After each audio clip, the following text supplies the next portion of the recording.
সাত সকালে টিটাগড়ে shoot out, এক ব্যক্তিকে লক্ষ্য করে গুলি চালায় দুষ্কৃতীরা। ওই ব্যক্তির ডান হাতে গুলি লেগেছে বলে জানা যাচ্ছে। কথা বলবো আমাদের প্রতিনিধি সমীরণ পালের সঙ্গে। সমীরণ, কে বা কারা এই ব্যক্তির ওপর গুলি চালালো, এখনো পর্যন্ত কি জানা যাচ্ছে? দেখো, আজকে সাত সকালে টিটাগড়ে আলী আয়দা রোডে গুলি চালানোর ঘটনা ঘটেছে এবং পেশায় টোটো চালক ওই ব্যক্তি, যার নাম হচ্ছে, তাকে তার উপর হামলা চালানো হয়। বছর 50 বয়স এবং তিনি যখন রাস্তা দিয়ে যাচ্ছিলেন তাকে লক্ষ্য করে অন্তত দুজন দুষ্কৃতী ছিল, এমন আমরা জানতে পারছি। তার ডান হাতে গুলি লাগে এবং এই মেহেরুব রাজা তার ডান হাতে গুলি লেগে মাঝখানে থেকে তার ছেলের সঙ্গে কয়েকজন দুষ্কৃতীর গন্ডগোল হয় এবং তার পাল্টা হামলা বলে মনে করা হচ্ছে এবং তার গুলিবিদ্ধ অবস্থায় তাকে নিয়ে যাওয়া হয় ব্যারাকপুরের ডিএম বসু হাসপাতালে, সেখানে চিকিৎসা চলছে।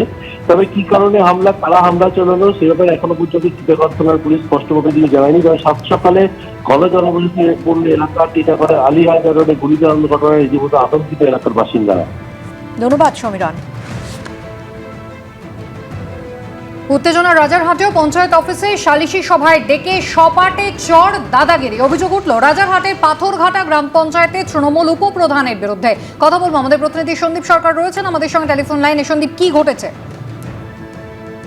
দেখো, তৃণমূলের উপপ্রধান গাজী তার নাম, তার বিরুদ্ধে অভিযোগ উঠেছে যে প্রথমে সালিশি সভা ডাকা এবং সেই সালিশি সভায় ডেকে যারা সেই সালিশি সভায় হাজির ছিলেন তাদের মধ্যে একজনকে চড় মারা এবং দাদাগিরি।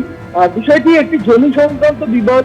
সেই বিবাদের মীমাংসার জন্য গতকাল দুই ভাইকে পাথরঘাটা গ্রাম পঞ্চায়েত অফিসে ডাকা হয়। সেখানে একটা সালিশি সভা বসেছিল বলে অভিযোগ এবং সেই সালিশি সভায়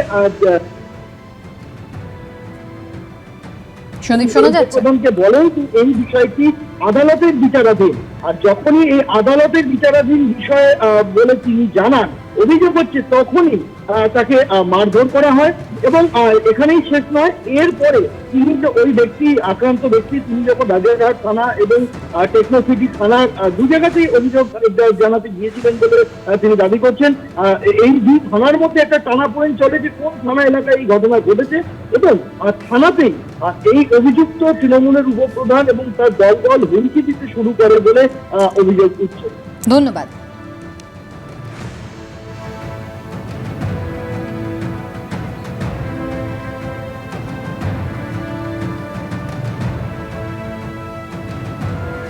আর এবার মেট্রো যাত্রীদের জন্য সুখবর। লোকসভা ভোটের আগেই 3টি নতুন রুটে মেট্রো পেতে পারেন কলকাতাবাসী। 6 মার্চ বারাসাতের সভা থেকে 3টি নতুন মেট্রো রুটের উদ্বোধন করতে পারেন প্রধানমন্ত্রী। অবশেষে গঙ্গার নিচ দিয়ে গন্তব্যে পৌঁছানোর শখ পূরণ হতে পারে তিলোত্তমাবাসীর। সঙ্গে থাকতে পারে তারাতলা থেকে মাঝেরহাট ও নিউ গড়িয়া থেকে রুবি মেট্রো রুটের উপহার।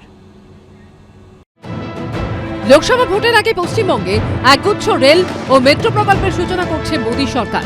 কিছুদিন আগেই পূর্ব রেলের একাধিক স্টেশনের শিলান্যাস করেছেন প্রধানমন্ত্রী। বিশ্বমানের রেল স্টেশন ছাড়াও একাধিক আন্ডারপাস ও ফুটওভার ব্রিজ পেতে চলেছে বাংলা। 6 মার্চ বারাসাতের সভা থেকে 3টি মেট্রো রুটে পরিষেবার সূচনা করতে পারেন তিনি। এর মধ্যে অন্যতম হল হাওড়া ময়দান থেকে ধর্মতলা পর্যন্ত মেট্রো রুট। প্রধানমন্ত্রীর হাত ধরে চালু হতে পারে দেশের প্রথম মেট্রো রুট, যা গেছে গঙ্গার নিচ দিয়ে। এসপ্ল্যানেড থেকে হাওড়া ময়দান পর্যন্ত 4.8 কিলোমিটারের এই রুট নিয়ে উৎসাহের শেষ নেই। গ্রিন লাইনের এই মেট্রো রুটে জলের 32 মিটার নিচ দিয়ে গন্তব্যে পৌঁছবেন যাত্রীরা। Chief commissioner of railway safety জনক কুমার গড় ফেব্রুয়ারিতেই এই রুটে ছাড়পত্র দিয়েছেন। দ্বিতীয় যে রুটের সূচনা প্রধানমন্ত্রী করতে পারেন সেটি হল তারাতলা থেকে মাঝেরহাট। 2009 থেকে 2011 অবধি মমতা বন্দ্যোপাধ্যায় রেলমন্ত্রী থাকাকালীন এই প্রকল্পের সূচনা হয়। তারপরে দীর্ঘদিন নানান জটে কাজ আটকে ছিল।